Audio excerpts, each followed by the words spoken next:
something not M4. Hey. This is my MP5, or the ICS CES-P, stands for Pro, S3 MP5 AEG. Basically, it's the MX5, but with more stuff on the inside. I got this brand new, 2020, I think March 2020 it came out, something like that. Years before, I was after the MX5 Pro, because I just wanted I liked MP5. I wanted an MP5 with 3-round burst, as standard, like without having to put a MOSFET and stuff in there. And the MX5 had that. It were in stock for, I think, $220. As soon as I got spare cash, out of stock. Whatever. Came back in $240 or $250 or something. Nope. Repeat that shit again. Back in stock, $280. I was like, oh, nope. And then just boom, discontinued. I was like, ah. So when this got announced, I was like, ooh. So in the 3 years I've owned this, I have probably cleaned the barrel twice, which I know is a little bit hypocritical of me, but this is my gun, so I can do what the fuck I want with my gun. So this is gonna have 3 years of stodge and shit in there. It still shoots brilliantly. This is the weird thing, like, it's still shooting like 330 FPS. Every time I take it to a game day in Chrono, it's like, oh, 230, that's low, and I'm like, no.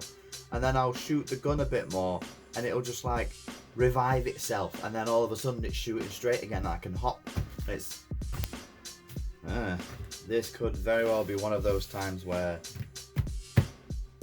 I release whatever magic fairy tale that's inside this gun, but it does need a service, because if I try to do the 3-round burst that I bought this gun for, then I don't use, it's very sluggish, it's very slow. And the auto, yeah, even slower. So that's definitely a load of crap in there. So let's crack it open. So 3 pins out, but it's an ICS.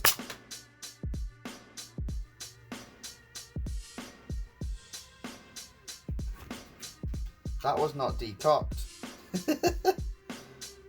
Oh dear. Excellent. Okay.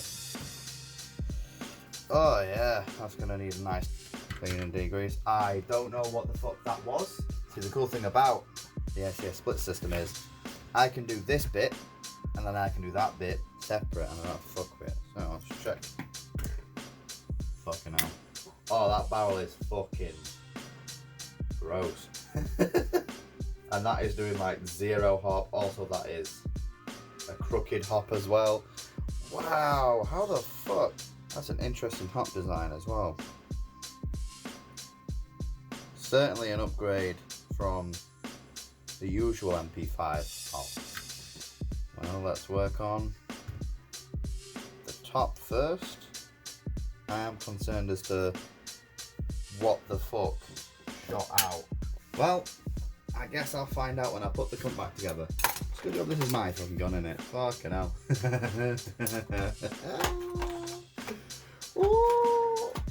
going to be interesting when I get around to editing this, because I can go frame by frame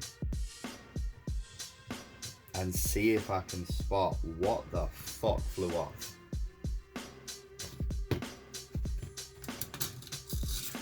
There we go. Like, it's stodgy, but there's no damage. No damage.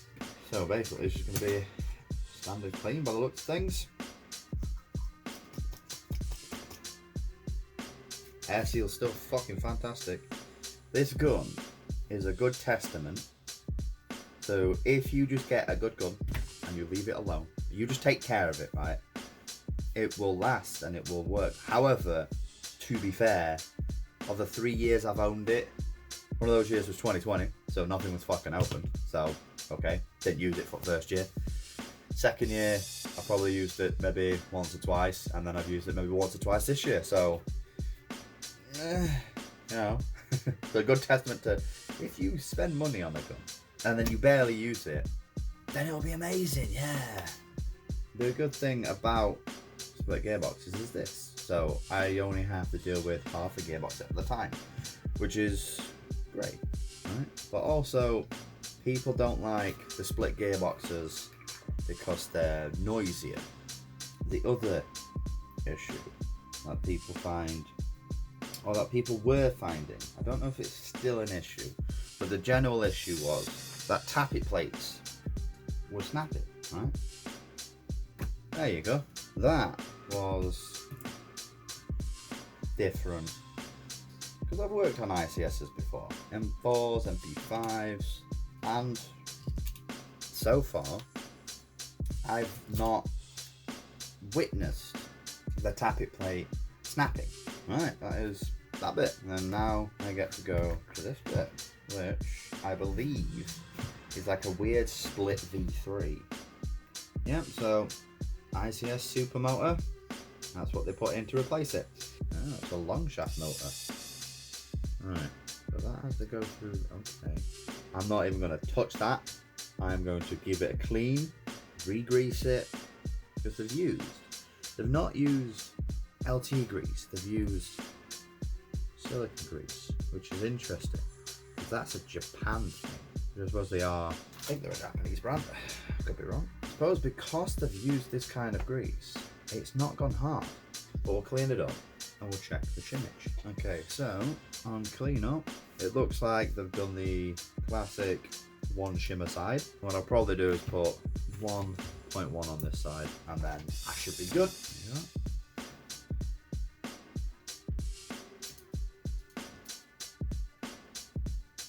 Still a tiny bit of movement, that was fine. So I think half the battle with this was I didn't want to take it apart. You know what I mean? Like, especially in the first year. I had no reason to in the first year. I was like, nope, if it's working, I'm not touching it. Okay, that's how it wants to be. Magnet time? Magnet time. These screws are very particular. This thing definitely needs to go under tension, because there's a spring there for some reason. I don't like that there's a spring there for some reason. Magnet goes on the inside there. Okay. Well, we'll find out if I fuck something up there when I try and put it back together. Ah, shit. I was supposed to feed that through there, aren't I? Yeah. Oi. That has to go over there like that. Yeah. It goes in here though. Yeah, okay.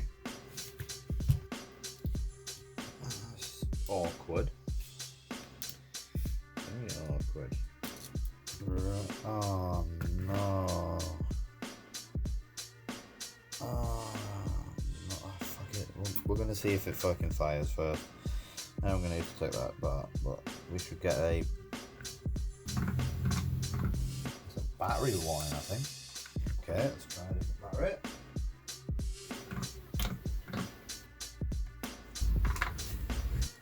Okay. Double tapping on 11.1. But it does fire. So now I'm gonna take it apart, put the fucking spring thing back on, and charge me fucking batteries, apparently. Yeah. So they are both 25 seed. That's 16 watt, that's 10. So 75%. Does it want to use it? This should be a yes. Great. I feel like I need to sort that out. But at least it fires. That's really weird though. Because they were both at 50% and it wasn't working. Don't fucking plug a battery in, dickhead. Chrono.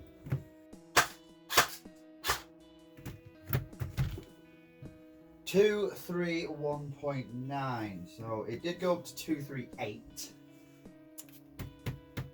I need to change spring. That is too low. Too fucking low.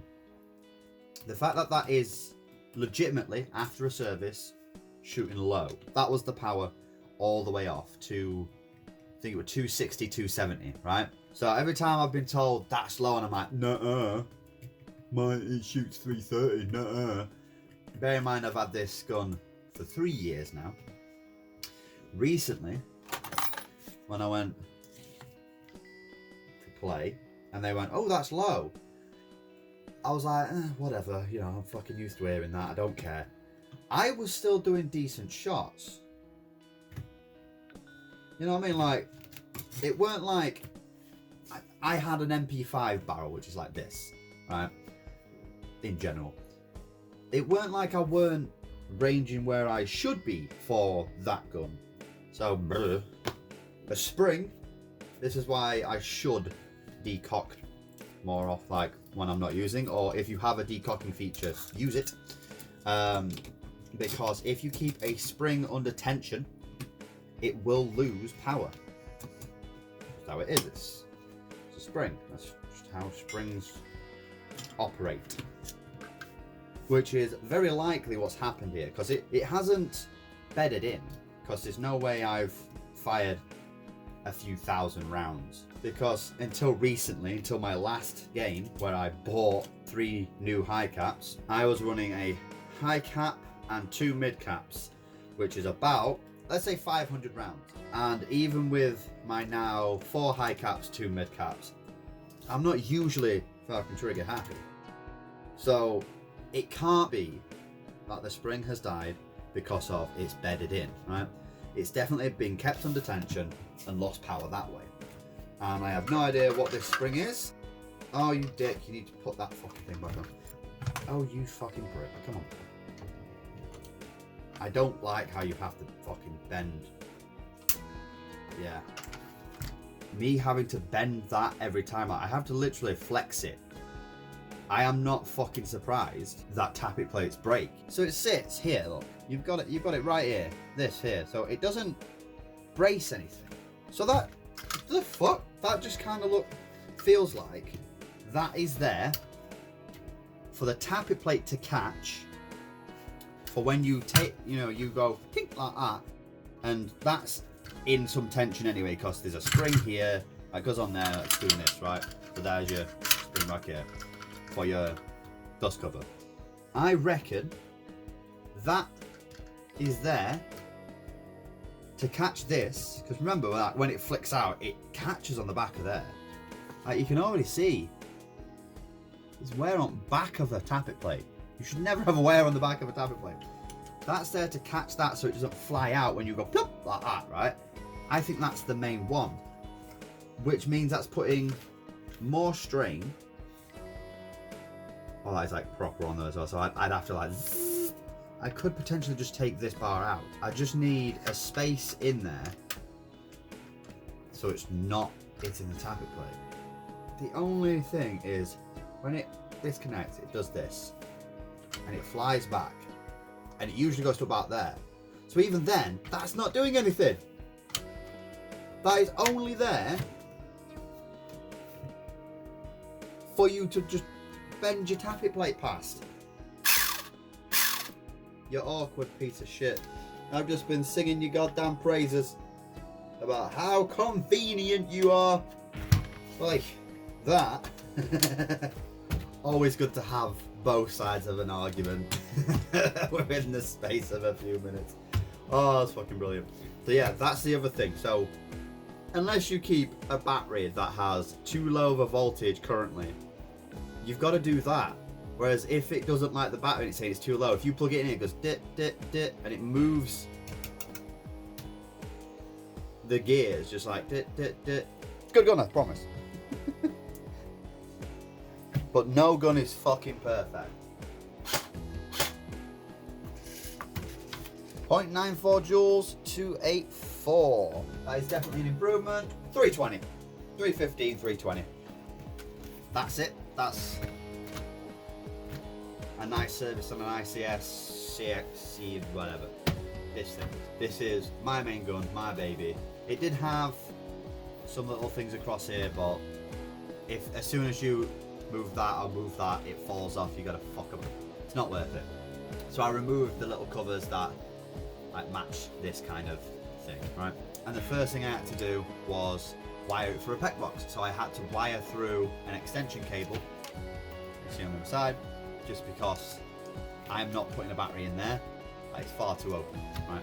Another thing, so when I first got this, obviously I had the motor problem, right? So whilst I'm also doing that, I'm messaging ICS, or I messaged guys I got this off, and I think they put me in touch with ICS. Either or, they were sending videos back and forward to ICS, and I was confusing them because this gun itself has a very particular way of using it. So for a start, that's metal or alloy or whatever, that's poly. So that's a good start there. What normally happens is you do this, hammer slap that shit as expertly as I did there, and you keep doing that, and eventually that fucking flies off because that snaps, or there's a tab down here on like the old TMs, they snap because they do that. You are not supposed to do that on any of the other guns that don't have, you know, the metal alloy or whatever upper, because it just breaks. So, you know, that was one of its key features. Like, it will withstand that. You can slap the shit out of it. The other one, so this stock, you can't really just put it in place. You have to fucking whack it in place, right? Because otherwise it won't go. But you can't just, fucking hell. You can't just like, go like, ah, because it don't want to do it. You have to, like, give it a bit, right? So I was like, okay, fine. Bear in mind, I've just got this brand new gun that I paid 320 quid for at the time, something like that. Way more than what I would usually pay for a gun. But I was like, I've been after this fucking thing. I'm getting it, right? So I'm trying to be careful. So then it comes to mags. So I goes, if I put the mag in like this,